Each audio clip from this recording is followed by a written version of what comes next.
আসসালামু আলাইকুম everyone. Deer SSC 26 এবং 27 ব্যাচ, কেমন আছো তোমরা? তোমরা যারা বর্তমানে এসএসসি 26 এবং 27 ব্যাচ অর্থাৎ তোমরা যারা ক্লাস 9 এবং 10 এ আছো, তোমাদের জন্য আমি আফতি হাজত সালফেরিক বেঞ্চের পক্ষ থেকে নিয়ে এসেছি ফিজিক্সের একটা খুবই স্পেশাল টাইপের প্লেলিস্ট। এই প্লেলিস্টে আমরা তোমাদের যেই শর্ট সিলেবাসটা আছে এসএসসি 26 এর, সেখানে ফিজিক্সের যেই চ্যাপ্টারগুলো আছে সেই প্রত্যেকটা চ্যাপ্টারেরই যেই ম্যাথগুলো সর্বাধিক যেই আসছে, অর্থাৎ যে টাইপের ম্যাথগুলো আমাদের বোর্ড পরীক্ষায় সর্বাধিকবার আসছে, যেগুলো খুব বেশি ইম্পর্টেন্ট, সেই টাইপগুলো আমরা আলাদা করে তোমাদেরকে এই প্লেলিস্টের মাধ্যমে কমপ্লিট করে দিচ্ছি। এর মাধ্যমে তোমাদের আসন্ন যে টেস্ট পরীক্ষায় তোমরা যেরকম সর্বোচ্চ নাম্বার পেতে পারো, একইভাবে তোমরা তোমাদের এসএসসি পরীক্ষার জন্য খুবই কনফিডেন্ট হয়ে যেতে পারবা, কারণ তোমাদের এসএসসি পরীক্ষায় ঘুরে ফিরে এই টাইপের ম্যাথগুলোই সবচেয়ে বেশিবার আসছে। তো তারই ধারাবাহিকতায় আজকে আমাদের চ্যাপ্টারটা কি, কাজ ক্ষমতা ও শক্তি। এর আগে আমরা হচ্ছে যে অন্য চ্যাপ্টারগুলো দেখছি। তো কাজ ক্ষমতা শক্তি চ্যাপ্টারের আজকে হচ্ছে আমাদের পার্ট 1। এখানে আমরা হচ্ছে একটা টাইপ দেখব, পরবর্তী পার্ট 2 তে আমরা আরো বাকি দুটো টাইপ দেখব। তো কথা না বাড়িয়ে শুরু করা যাক আমাদের আজকের চ্যাপ্টার। আচ্ছা, তাহলে আমাদের আজকের কাজ ক্ষমতা শক্তি চ্যাপ্টারের প্রথম যে টাইপটা, সেই টাইপটার নাম হচ্ছে কি যান্ত্রিক শক্তি। অর্থাৎ যান্ত্রিক শক্তি কি আমরা জানি, যান্ত্রিক শক্তি হচ্ছে আমাদের গতি শক্তি এবং বিভব শক্তিকে উভয় হচ্ছে আমাদের যান্ত্রিক শক্তি। যান্ত্রিক শক্তি গতি শক্তির ফর্মেও থাকতে পারে, বিভব শক্তির ফর্মেও থাকতে পারে। এখন আমাদের এই টাইপটাতে যেটা হয় যে কোনো একটা বস্তুকে যদি অ্যাকচুয়ালি আমরা যদি ভূমি থেকে আমরা উপরের দিকে নিক্ষেপ করি, অথবা যদি উপর থেকে নিচে আমরা পড়ন্ত বস্তুর মতো করে ছেড়ে দিই, তখন যেটা হয় যে প্রতিটা মুহূর্তেই বস্তুর একটা গতিশক্তিও থাকে, একটা বিভব শক্তিও থাকে। অর্থাৎ তার যে টোটাল যান্ত্রিক শক্তিটা, সেটা গতিশক্তি এবং বিভব শক্তির মধ্যে বিভক্ত হয়ে থাকে। কিছু পরিমাণ তার গতিশক্তি, কিছু পরিমাণ তার বিভব শক্তি, কিন্তু আলটিমেটলি দুইটা যোগ করলে যে টোটাল যান্ত্রিক শক্তি, সেটা সবসময় কি থাকে, ধ্রুব থাকে। এটা হচ্ছে আমাদের শক্তির সংরক্ষণশীলতা নীতি। তো এই নীতির উপর ভিত্তি করে আমাদের এই টাইপটা, এই টাইপ থেকে আমাদের যেটা হয় যে আমাদের এটাই দেখা যায় যে হয়তো বস্তুকে নিক্ষেপ করা হয়, অথবা বস্তু পড়ন্ত বস্তুর মতো নিচে পড়তে থাকে। আমাদেরকে যেটা ক্যালকুলেট করতে হয় সেটা হচ্ছে যে বিভিন্ন পয়েন্ট দিয়ে বলে যে এই পয়েন্টে গতিশক্তি কত বা এই পয়েন্টে বিভব শক্তি কত, অথবা আমাদেরকে বিভিন্ন সময় বলে যে কোন বস্তু ঠিক কত উচ্চতায়, ভূমি থেকে কত উচ্চতায় গতিশক্তি বিভব শক্তির অর্ধেক হবে বা 1/3 হবে বা 1/7 হবে। এই টাইপের কোশ্চেনগুলো আমাদের এই টাইপ থেকে আসে। তো আমরা যদি এই টাইপের একটা কোশ্চেন, যেটা আমাদের বোর্ডের চট্টগ্রাম বোর্ড 23-এ আসা কোশ্চেন, এটা যদি আমরা একটু দেখি, আমরা উদ্দীপকটা পড়ি। 500 গ্রাম ভরের একটি বস্তুকে 9.8 মিটার পার সেকেন্ড বেগে খাড়া উপরের দিকে নিক্ষেপ করা হলো। তার মানে এই 9.8 মিটার পার সেকেন্ডটা কি আমার আদিবেগ ইউ। ইউ সমান কত দেওয়া, 9.8 মিটার পার সেকেন্ড। আচ্ছা, এটা আমরা বুঝতে পারছি। এখন প্রশ্ন হচ্ছে প্রথমে গ নম্বরে বস্তুটি সর্বোচ্চ কত উচ্চতায় উঠবে। এটা একটা সিম্পল আমাদের এটা আমাদের গতি চ্যাপ্টারের ম্যাথ আমরা বলতে পারি। আমরা ওখানে গ্যালিলিওর সূত্র দেখছি যে ওই সূত্র দিয়ে আমাদের হবে। তাহলে বস্তুটি সর্বোচ্চ কত উচ্চতায় উঠবে, এটার জন্য আমরা কোন সূত্রটা দিয়ে করতে পারি? আমরা এখানে আমাদের যেহেতু এখানে কোনো টাইমের বিষয় নেই, আমরা যে সূত্রটা দিতে পারি সেটা হচ্ছে, যেহেতু খাড়া উপরের দিকে নিক্ষেপ করছে, আমরা বলতে পারি, আচ্ছা আমাদের গ নম্বরে আমরা লিখতে পারি যে আমাদের v square is equal to u square minus 2gh। অর্থাৎ বস্তুটির সর্বোচ্চ যে উচ্চতায় উঠবে সেটা হচ্ছে h। কেন ভাইয়া এখানে মাইনাস কেন দিচ্ছি? কারণ যেহেতু এটা আমাদের খাড়া উপরের দিকে নিক্ষিপ্ত বস্তু, তাই আমাদের অভিকর্ষ ত্বরণটা নিচের দিকে কাজ করবে, কিন্তু বস্তুর আদিবেগ, শেষ বেগ, সরণ সবই কিন্তু উপরের দিকে। তো এখানে তাই আমাদের জিটা কি, জিটা আমাদের হচ্ছে যে তার মন্দন হিসেবে কাজ করবে, তাই আমাদের জিটার আগে নেগেটিভ দিতে হয়েছে। আচ্ছা, এখন বস্তুটা যখন সর্বোচ্চ উচ্চতায় উঠে যাবে, সর্বোচ্চ উচ্চতায় আমরা কি জানি, সর্বোচ্চ উচ্চতায় আমাদের বেগ শূন্য হয়ে যায় না, শেষ বেগ।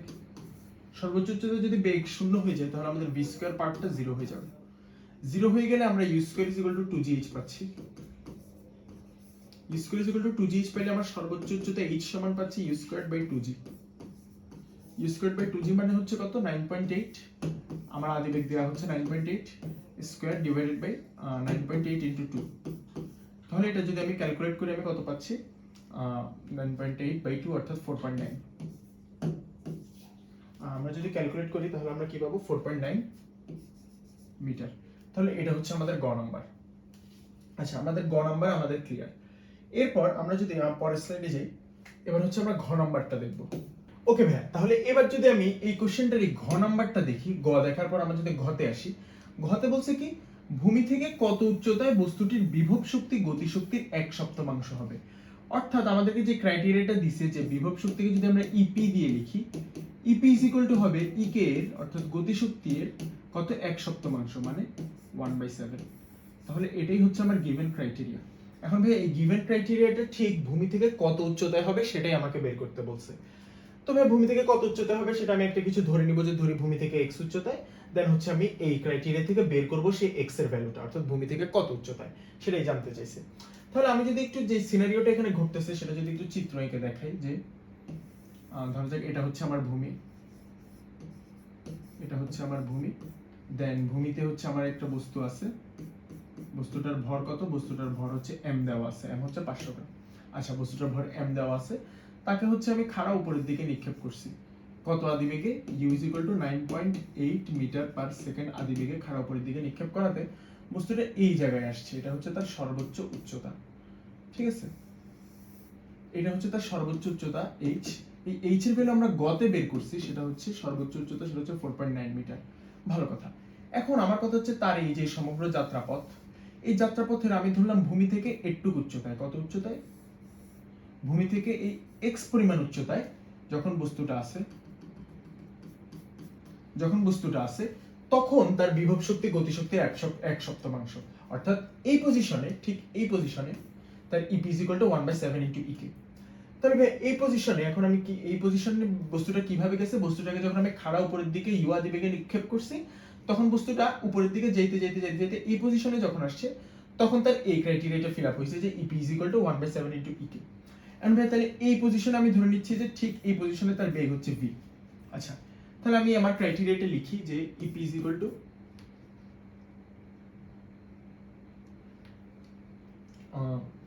EP is equal to হচ্ছে ভাই আমার কত, 1/7 into EK। এখন ভাই ইপিটা কি, এই পজিশনের ইপি, কারণ এই পজিশনে যখন সে আছে, সে ভূমি থেকে x উচ্চতায় আছে, তাহলে এই পজিশনে তার বিভব শক্তি হবে m g x, আচ্ছা, into is equal to 1/7 into গতিশক্তির ফর্মুলা কি, half m v square, half m v square. এখন এই ভিটা কি, এই ভিটা হচ্ছে ঠিক এই পজিশনে তার যে v, সেই ভিটা হচ্ছে এটা। আচ্ছা, এখন উভয় পাশ থেকে mm কাটাকাটি যাচ্ছে, তাহলে এখানে আমার থাকতেছে হচ্ছে gx, gx is equal to 1/14, v square এর মান কত আসতেছে, v স্কয়ারটা হচ্ছে, যে v স্কয়ার মান তো আমরা জানি না, এখন ভিটা আমরা বের করতে পারি কি, গ্যালিলিওর গতিসূত্রের মাধ্যমে। যেহেতু এটা একটা খাড়া উপরের দিকে নিক্ষিপ্ত বস্তু, আমি v স্কয়ার কে লিখতে পারি u স্কয়ার মাইনাস 2gh। ভাই মাইনাস কেন দিলাম, কারণ ভাই খাড়া উপরের দিকে নিক্ষিপ্ত বস্তু, আমার জিটা কি, জিটা নিচের দিকে কাজ করতেছে, কিন্তু তার আদি বেগ শেষ বেগ সব কি উপরের দিকে, তাই জিটা এখানে মন্দন হিসেবে কাজ করতেছে, তাই জি এর আগে নেগেটিভ দিয়ে u স্কয়ার মাইনাস 2gh। আচ্ছা, দুঃখিত, এটা 2gh হবে না, অ্যাকচুয়ালি এটা 2gh হবে না, এই জিনিসটা আমাদেরকে একটু বুঝতে হবে। এখানে আমাদের বস্তুটা অ্যাকচুয়ালি যখন আমি এখান থেকে খাড়া উপরের দিকে নিক্ষেপ করছি, এই পজিশনে আসছে, তখন সে কতটুক ডিসটেন্স কভার করছে, সে x পরিমাণ ডিসটেন্স গেছে, তাহলে এটা হবে u স্কয়ার মাইনাস 2gx। আচ্ছা, এটা আশা করি আমরা বুঝতে পারছি কেন 2gx হবে, কারণ বস্তুটা এটুক থেকে এটুক এই পজিশনে গেছে, এটুক হচ্ছে x। আচ্ছা, তাহলে এবার আমি যদি 14টাকে ওই পাশে নিয়ে যাই, তাহলে 14gx সমান হচ্ছে u স্কয়ার্ড মাইনাস 2gx। তাহলে আমি u স্কয়ার্ড সমান কি লিখতে পারতেছি, u স্কয়ার্ড সমান এটা এই পাশে গেলে 16gx। তাহলে এখান থেকে আমার x এর ভ্যালু কি আসতেছে, x এর ভ্যালু আসতেছে আমার u স্কয়ার্ড বাই 16g। এখন u স্কয়ার্ড এর ভ্যালু কত ভাইয়া, u স্কয়ার্ড আমাকে দেওয়া আছে যে, না, u হচ্ছে 9.8 তারপর square divided by 16 into g এর ভ্যালু কত, 9.8। তাহলে ভাই আমি যদি এটা ক্যালকুলেট করি, আমার কত আসতেছে, এটা আসতেছে ভাই 0.6125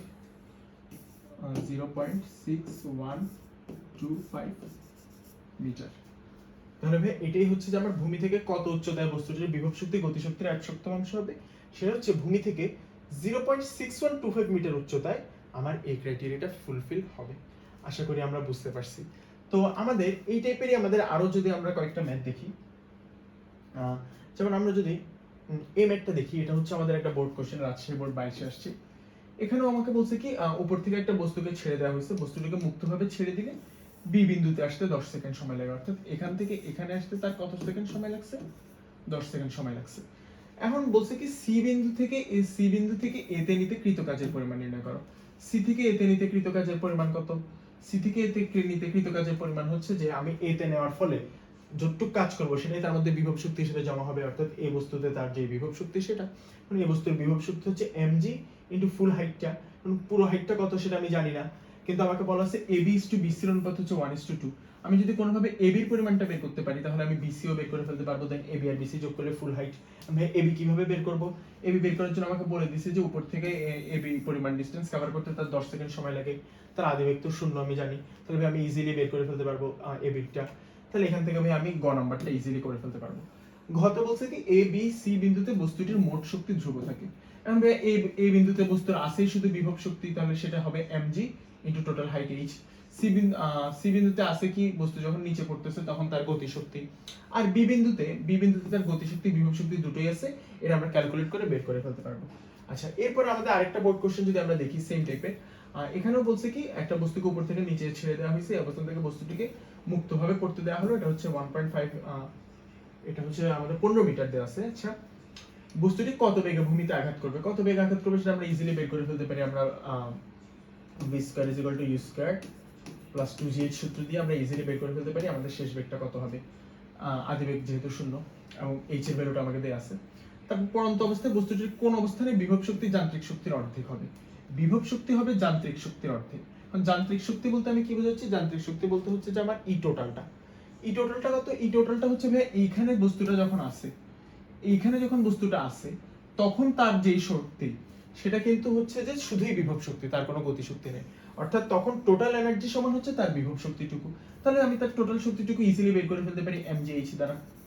এখন mgh এর অর্ধেক হচ্ছে কি? mgh এর অর্ধেক হচ্ছে যে ভাই আমার হচ্ছে যে পড়ন্ত অবস্থায় বস্তুটির কোন অবস্থানে বিভব শক্তি হচ্ছে ইপি। এখন ইপি কে আমি আবার লিখতে পারি ভাই কি mgx। তাহলে এখান থেকে ভাই আমার সব যদি কাটাকাটি চলে যায়, আমি ইজিলি পাচ্ছি আমার x h/2, অর্থাৎ আমার যে 15/2, অর্থাৎ আমার ঠিক 7.5 মিটার উচ্চতায়, ভূমি থেকে 7.5 মিটার উচ্চতায় অথবা উপর থেকে 7.5 মিটার উচ্চতায় আমার কি হবে? বিভব শক্তি হবে টোটাল শক্তির বা যান্ত্রিক শক্তির অর্ধেক। অর্থাৎ আমরা ভাই এই ম্যাথটাও করে ফেলতে পারবো। তো আজকে হচ্ছে আমাদের এতটুকুই। আশা করি তোমরা বুঝতে পারছো, এবং এরপরে হচ্ছে যে আমাদের কাজ ক্ষমতা শক্তির পার্ট 2টা আসবে, যেখানে হচ্ছে আমরা আরো দুটো ইম্পর্টেন্ট টাইপ দেখব। তো তোমরা ইতিমধ্যে জানো যে এসএসসি 26 এর জন্য তোমাদের একটা কোর্স লঞ্চ করা হয়েছে টেস্ট পরীক্ষার প্রিপারেশনের জন্য। তো তোমরা যারা অবশ্যই ভালো মার্কস পেতে চাও এসএসসি পরীক্ষা এবং তোমাদের টেস্ট পরীক্ষায়, তারা অবশ্যই আমাদের কোর্সটাতে যুক্ত হয়ে যাবা। Thank you everyone.